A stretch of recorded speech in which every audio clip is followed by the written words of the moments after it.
हमन लोग के सम्मान है, जेके सम्मान कहल जला।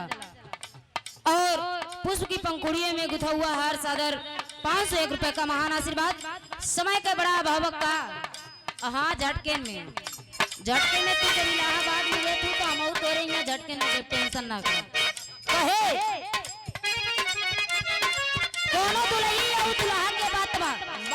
लड़की कहे सुना बहुत प्यार कैले हो बा लेकिन हमारी जैसन ना दुल्हिया कहे गुरुजी का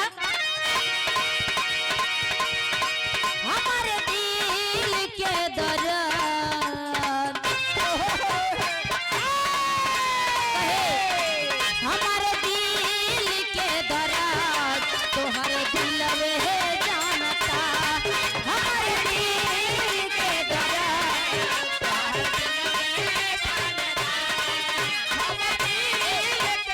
और हमारे धर्म के दिल के दर्द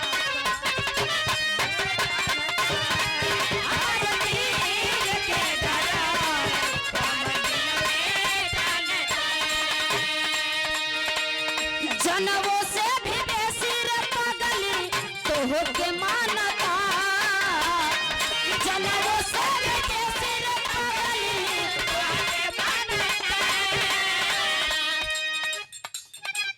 और हमारे गुरुजी सम्मानित आप श्री बिरहा जगत के बहुत सुंदर गायक कलाकार बड़ा प्यार दुलार मिले। हम प्रियंका स्नेही सुल्तानपुर से गुरुजी गाजीपुर की पावन धरती से सम्मानित आप राम केवल यादव गुरु जी आपके द्वारा सादर 501 रुपए का महान आशीर्वाद की इच्छा बस पार धूप में कौड़ी बचल हो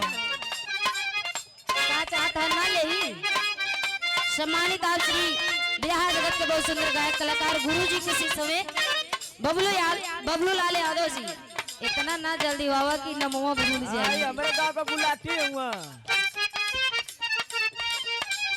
और हमारे गुरुजी सम्मानित आप राम केवल यादव गुरुजी के शिष्य परम मित्र सम्मानित आप छोटू लाल यादव जी गुलाटी वाले साढ़े 501 रुपए का महान आशीर्वाद चौड़ों में कोट के आशीर्वाद की चावे तनी रुकबा सुल्तानपुर से यही तनाव न देखावे देबू कोनो लड़की कहे जनवों से भी बेसी रे पागला तोहके मानता जनवों से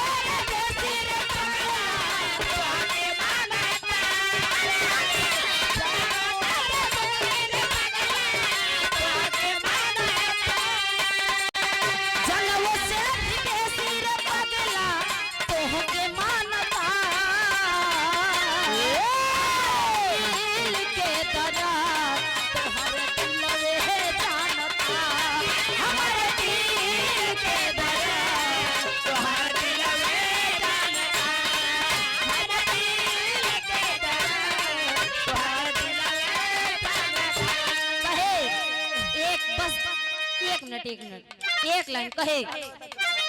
चाहे हमके डाटा चाहे हमारा के मारेला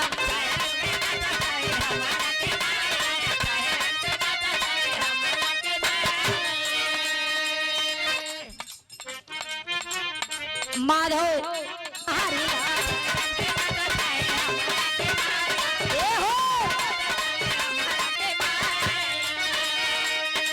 तनोरुआ बराजा हमारा पे झारेला चाहे हमके डाटा चाहे हमारा के मारेला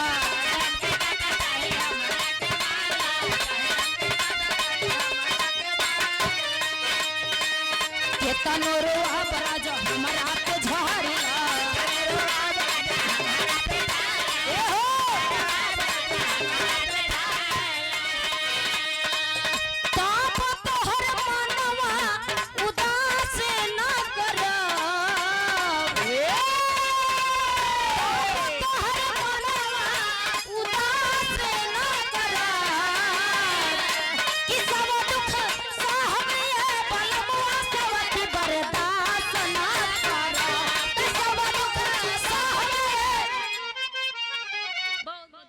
आप सभी से